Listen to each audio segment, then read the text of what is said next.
Assalamualaikum warahmatullahi wabarakatuh. Hari ini kita akan melanjutkan episode kita mengenai di nonaktifkannya 11 juta peserta BPJS PBI. Di samping kita ada pejuang kita, ada teman kita dari LBH Master Indonesia. Beliau sebagai ketua paralegal LBH Master Indonesia yang benar-benar gigih dan responsif terhadap kebijakan-kebijakan pemerintah yang nyeleneh, yang ngaco, dan kita lihat konyol, yaitu menonaktifkan BPJS penerima bantuan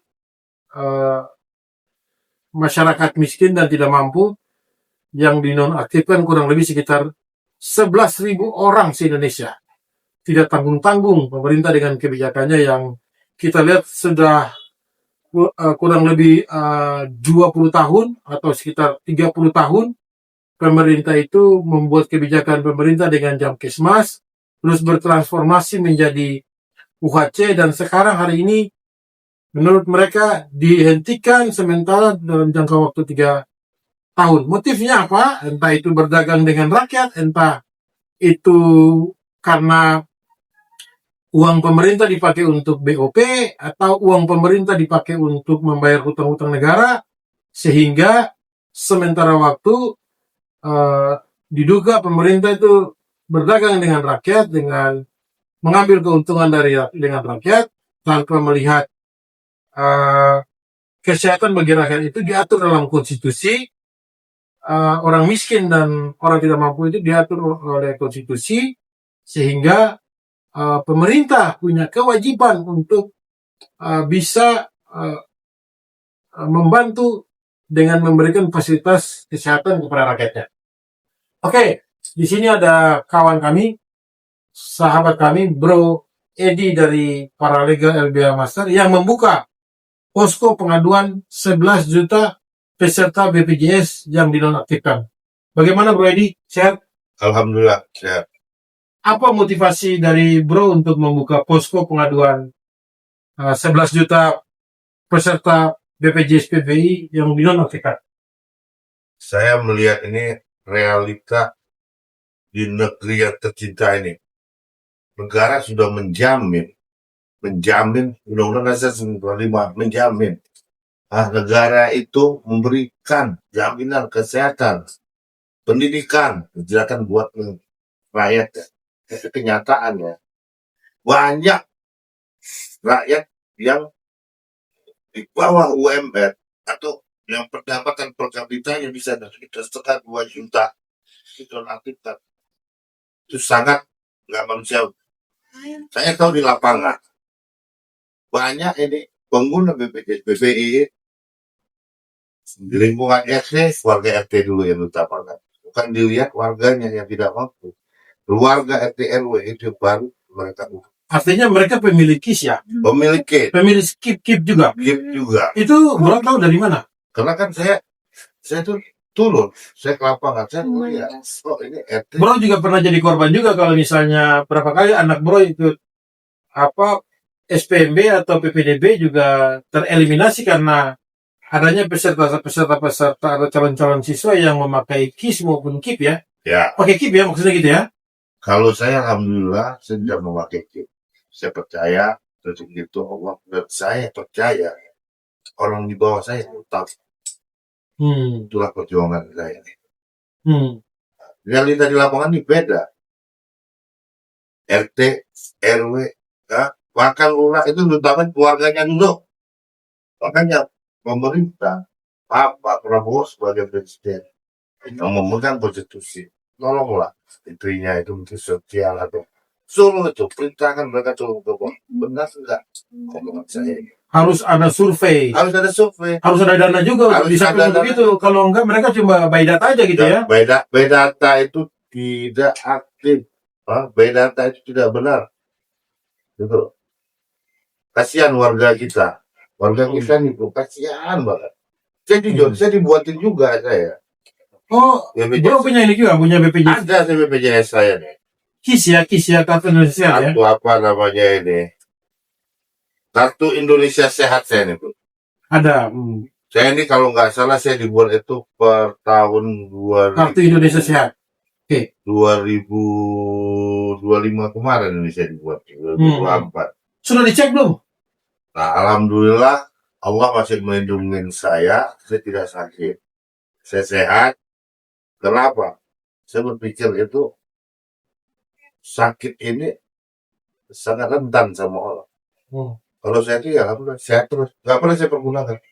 Tapi pernah sekali saya buat itu di tahun 2026 ya. 2025 akhir di Tangerang Selatan.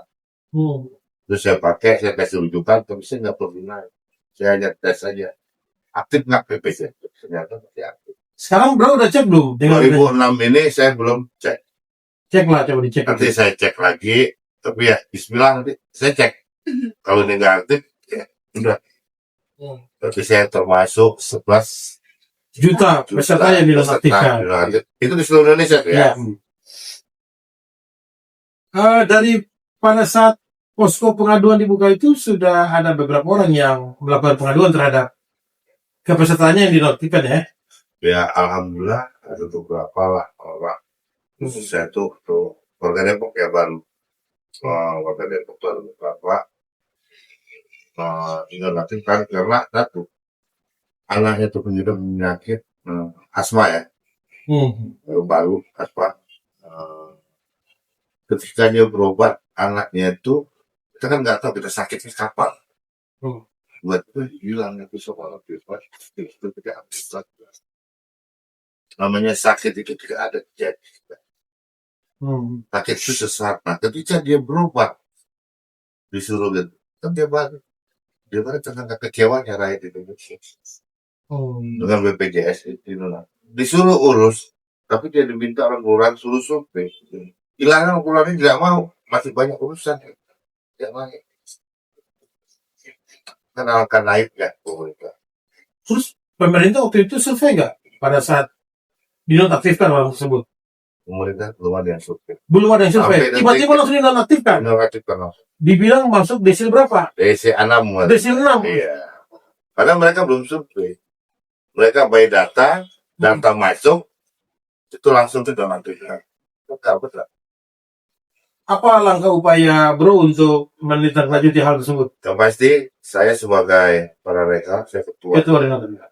Saya akan menyikapi semua permasalahan kultural Indonesia yang ditolak, ya khususnya yang ditolak yang benar-benar warga yang miskin. Dan saya pasti turun. Saya ngelihat keadaan mereka. Saya akan surat ini seluruh, maupun Dewan Kota atau Gubernur, bahkan sampai ke Pak Prabowo saya kirim. Biar Pak Prabowo itu melek matanya. Jangan Pak Prabowo itu hanya dapatkan dari bisikan-bisikan orang yang tidak bertanggung jawab. Turun ke lapangan, lihat warga Bapak, lihat rakyat Bapak.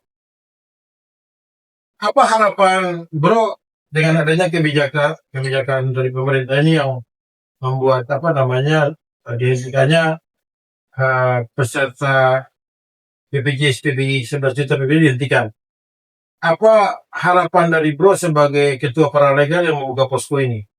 Harapan itu ditujukan kepada presiden atau menteri supaya apa yang mereka sampaikan bahwa mereka akan membuka pesertaan lagi sekitar 3 bulan yang lalu. Tapi menurut bro ini mau tunggu 3 bulan atau mau dihentikan? Ya kalau saya bilang tuh janganlah nunggu 3 bulan. Sakit itu tidak ada orang yang tahu. Makan besok. Nah, ketika dia tidak mampu, dia mau berobat, dia tidak bisa. Akhirnya apa? Di mana negara menjamin? Di dalam Undang-Undang Dasar 1945. Karena pelanggaran konstitusi. Itu juga tidak benar tuh. Harapan saya itu ya BPJS itu ya, cepat jalan tuh, dikembalikan. Kalaupun mau nggak diaktifkan, mau dimatikan, mereka turun ke bawah. Ini layak nggak yang dapat BPJS? Ini salah sasaran ya diduga. Ini salah sasaran, diduga salah sasaran. Yang pasti saya Presiden harus ambil alih. Ambil alih. Begitu bro. Baik. Kita lihat bahwa ini sakit, bukan hal yang main-main. Terkadang yang pembuat kebijakan sekelas menteri atau presiden sendiri yang menyetujui permisif terhadap kebijakan seperti ini harus meninjau kembali kebijakan seperti ini, karena terkadang di lapangan presiden atau menteri juga tidak mungkin begitu mengerti bahwa apa yang dilakukan dan apa yang telah diketahui oleh tim kami, posko pengaduan dinoktirnya 11 juta peserta BPJS PBI ini, itu tim dari dinas sosial maupun dinas kesehatan maupun tim kelurahan masing-masing wilayah itu hampir semuanya tidak mensurvei kembali para peserta KIS atau para peserta BPJS PBI yang dinonaktifkan. Ini semacam sistem atau bisa jadi juga semacam tebang pilih kelihatannya.